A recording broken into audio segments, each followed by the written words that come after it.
guys, this is the Marketing, Management, and Money Podcast with your host, Ryan Murray. And I'm your host, Ryan Owens. So, if I can, I'd like to kick this one off with a little bit of a story that happened to me several years back. Sure, go ahead. So, I had just moved to a new area, and I was working for a university. And at the time, the supervisor, he came to me and he said, "Hey, I want you to go to a neighboring town. They've got a chamber of commerce. They're trying to get off the ground, and they could use some expertise. Would you mind just, showing up?" I'm like, okay. So I show up to this meeting, and I show up, and there are two ladies there, and they're, talking about things that they're trying to do, and it was pretty obvious that not a lot was happening. Yeah. And so I start chiming in with ideas and things that they can do. And you could tell pretty quickly that they appreciated a fresh set of eyes and some new enthusiasm because, since not a lot of the board had shown up, they kind of wanted, some gusto happening. Mm-hmm. And so I left the meeting feeling like, hey, I'd done a good deed and really helped these people out. Right. So I got invited to the installation banquet that was coming up. It was about a month afterward. They had an installation banquet for the Chamber of Commerce there. And, so I take my wife to it. We sit down, and all of a sudden, as the program is going on, they announce me as the newest board member. Whoa. and I'm kind of looking around like, what just happened? And so I go up and, graciously accept and I sit back down. Sucker. I know. I sit back down, and my wife, she looks at me and she's like, "Did you know that they were going to do that?" And I'm like, I had no idea. But the reason that I bring up this story is the influence that I had put forth in that meeting was strong enough that they just automatically, and I don't know if the guy who invited me to the meeting, if he had told them ahead of time, like, hey, he'd make a great board member, or if they were already planning that. I don't know if it's because I was contributing and they wanted something to happen. Maybe I missed a memo somewhere. I don't know what happened for sure. All I know is that a month later, here I am, a board member, and I stayed a board member for about 4 years, with this Chamber of Commerce. And so they saw you coming. No kidding. They saw me coming. We got this guy. and so today's topic is on influence and power, and how there are different levels of influence and power, and how that can, determine the outcome of a lot of key decisions that happen within a company. Yeah. This is such an interesting topic to me. Really weird, honestly. I feel like there have been several instances, some of which you've been privy to, where I've gone into a situation and I have no clue. I tend to be oblivious to some really obvious things. So I'll go into a situation, and you and I will talk about it later, and you'll make the comment like, you have no idea like what you just did there, huh? And nope. What do you mean? And we'll talk about it. And I've always been astonished that you get people to follow you so easily. It's like they just gravitate to you. You come in and you make two comments, and all of a sudden people are like, "That's a good idea. We should do that." And and for the rest of us, it's a little bit sickening because it's like, honestly, we're trying to work for this power and influence, and you just kind of like waltz in. And, and I've come to realize that it's a gift that I have, but I'm still pretty oblivious to it all the same. Mm-hmm. And that just brings us to the point that not all power, not all influence within any given situation, whether it be our small businesses or the teams that we're running or what have you, that not all power comes from a title or the ability to control someone's paycheck. Yeah. We've all been in a meeting, whether that be, in our own business, if we're sitting in a committee or, whatever. We've been in this meeting when the person in charge shifts. Right. And all of a sudden someone else has now taken that power. Yeah. And this happens quite often. And so for the business owners out there, for those who are trying to manage their company, they need to understand how and why that's happening so that they can keep the power where it needs to be within their company. Right. And I've seen teams that I've worked with where there will be the manager that is calling is making a call on something, right? And he'll say, this is what we're doing. And the team will be like, yeah, okay. And it's like their heads will all turn and be like, hey, but what do you think? And they're looking at the other guy. Yeah. Waiting for him to either agree or counter. Yeah. And oftentimes that individual, whoever that may be, whatever role they play within the group, will guide that decision. And it changes. Because of that power. And this happened to me. This is an example that I'd like to share. I think really illustrates that point. Is I volunteered with a group on a local level, and I was brought in because of some of my marketing experience and expertise. And before long, I was looked at as, hey, what do we do here with our financials, or what do we do here with this strategy of this group? And I had been there like a few weeks, and I was like expected to know. They had a strategy in place, and they're now looking to you, saying, "What's our strategy?" And you're like, "I don't know what your strategy is. I've been here 2 meetings." Yeah, exactly. I had put in maybe 2-3 hours worth of work, and they expected me to know, or they expected that I knew all of this information about whatever it was that they're working on.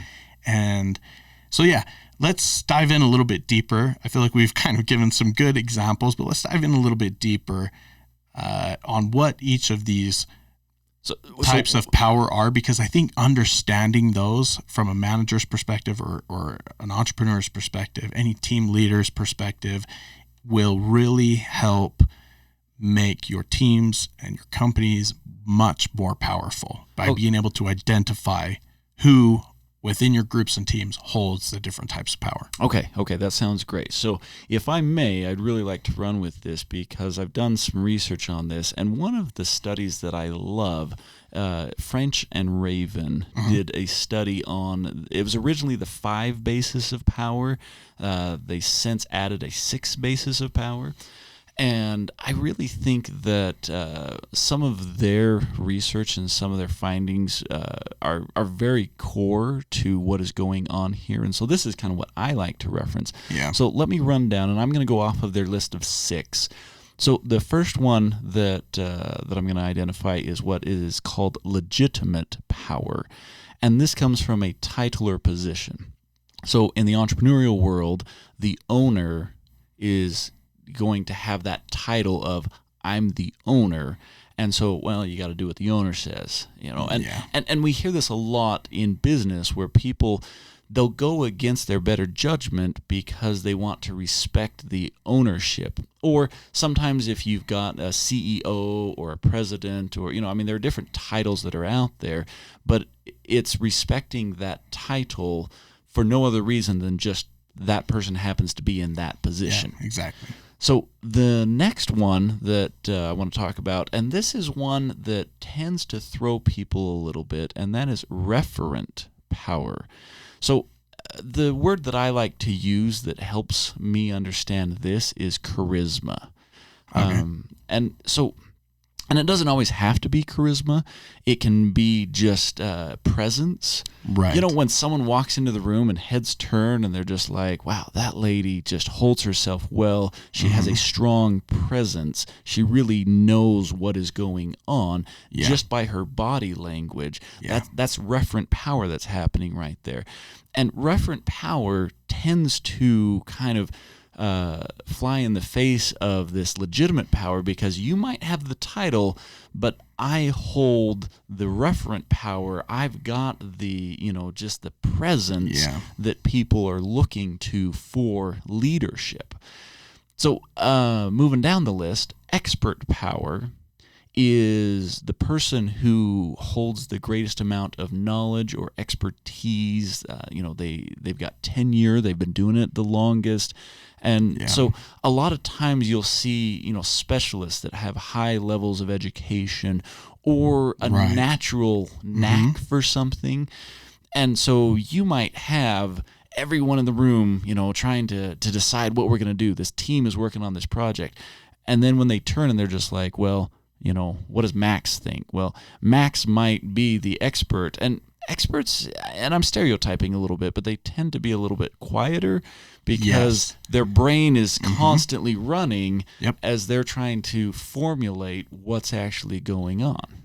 Yeah. So now this one, reward power. This one holds a lot of power, but it's it's fragile and easily gone. Fragile is a beautiful word. So this is the ability to reward someone, typically in the form of salaries or wages, compensation. And so if you're holding the purse strings, you're holding power. And a lot of times you'll hear the expression, well, they sign my paycheck, so I'm going to do what they want. Yep. And it is a form of power, but a lot of times people will go against that. And it's like, I don't care if they sign my paycheck. The expert disagrees, and so I'm following his advice, or, whatever the case may be. But reward is just the ability to pay someone. Moving down, informational power. Now, this was the sixth one that was added a little bit later, and this is who holds information or knowledge. And in today's world, data is so critical to so many business decisions. We see a lot of this data gathering. The big boys, that's like all they're focused on anymore is data and information. But in a small business, like an HR director is going to hold a lot of information. They've got that, company file or something like that. Yeah, and that's where this differs from the expert. Right. Yeah. Is that it's they hold this information. It's not that they have the experience or they've been doing it the longest. It's that they have this current information that they can kind of hoard. You know? And I look at the word access. They have access to information, and I think that's a great way to describe it. The sixth one is the only one that is definitively negative, and that's coercive power. And so you'll see a lot of bullying. You'll see a lot of, kind of like this dictator mentality, my way or the highway. And it's threatening. And coercive power, whereas it's a form of power, it's never positive. It's always negative. And it only works in the short term. People only fear you as long as you can hold fear over their head. As soon as you lose the fear, you lose the respect and you lose the power. So it's a very short-term power. You constantly have to be upping the stakes to keep that fear going. So it's really a bad way to go for management. People constantly are trying to get out from under that type of power. Yeah. So you got to do a lot of work. And like you said, upping the stakes in order to maintain that. So I kind of got a little nerdy and I went in a little bit deep. Let's bring it back to some practical examples. Yeah. Where have you seen some of these powers used in the different businesses you've worked with? Yeah. These really present some interesting dynamics when you get into business and other things, because especially in small business, a lot of employees tend to hold different roles, right? So one that we see oftentimes is the accountant, who is also the HR director, who is also the IT person. They're wearing multiple hats. Yeah, so this accountant has the power of, the reward power, where they're signing paychecks, where they're handling the paychecks, the money. They're determining raises. Yeah, they're approving those kinds of things based on budgets, other company financials, right? Yeah.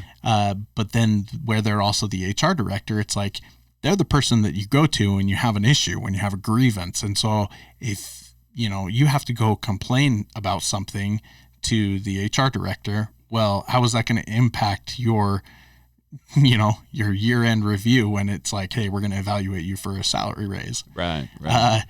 But in a small business, and this isn't always the case, but I see it a lot, that small businesses tend to want to put these positions together. Yeah.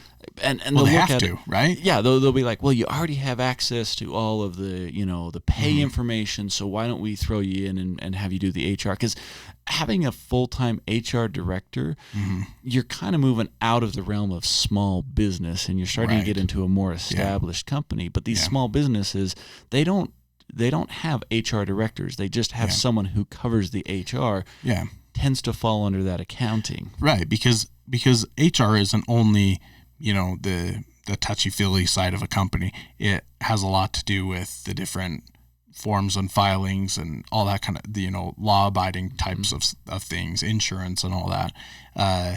But that's also why you see these people end up in IT positions or having IT roles imposed on them as well, is because it's like they have the experience with computers and different softwares and the forms and the troubleshooting, and they filings have kind of that mentality anyway, that problem solving, look at this, look at the numbers, figure out what's going on, and so if you have somebody who has the reward power but also has the informational power and also has the like that expert power. expert power. Yeah. Sorry, Yeah. I was drawing a blank there for a second.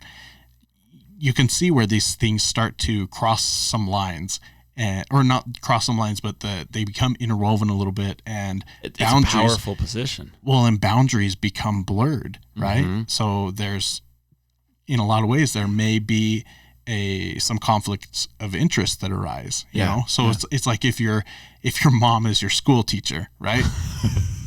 That gets kind of awkward. Sure. Where else I see some overlap that tends to happen in small businesses is the owner tends to also be the expert. A lot of times, because they're the Yeah. ones that sort of kicked this whole thing off. The owner oftentimes has taken it from startup all the way to wherever the business is today. And you don't get there without having some level of expertise. I mean, just the Yeah. sheer time that you've been Yeah. in the business creates this level of expertise. And so a lot of times you'll see an owner have not only the ownership power, the expert power, some reward power, because they can, they're dictating how much people are going to be making or who they want to hire or different things like that. But what's interesting is as a business grows, they're going to hire other people around them. They have to hire other experts. Right. And as they hire other experts, see, I've seen a lot of times where these businesses get threatened by their top talent and they start to get intimidated. These owners are getting intimidated because they've now hired someone and they're losing that expert power. Yeah. And they feel threatened by that because they're just like, oh, I'm losing power, I'm losing control. And Yeah. I've seen so many businesses lay off or fire some of their best people because they want to hold that expert power. Yeah, it's an interesting dynamic for sure. So to run with that example a little bit more, if you have that expert power as the owner, so you have the legitimate power and the expert power, and you hire somebody who comes in with a knowledge of emerging trends or key information, and they have access to that because they, are the young up and comer kind of a deal, and the owner gets threatened on multiple levels. Right. There can be some issues there. So we've talked a lot about how these different types of power can conflict with one another, how some of these things can butt heads and whatnot. But how do give us an example of how some of these different bases of power can work well together, come together to produce better results. Yeah. So the first thing is none of this is going to work without a high level of trust. The more trust that you have, the more you can disseminate power throughout your company and not worry if someone else is holding power and allow them to hold power. Yeah. So I had a situation, I was working with a company and I had the expert power and I had the legitimate power. I was holding the title, and there was someone else who had the referent power. Mm-hmm. Everyone was going to them because of just kind of the way that they held themselves, the way that they spoke, the confidence that they had.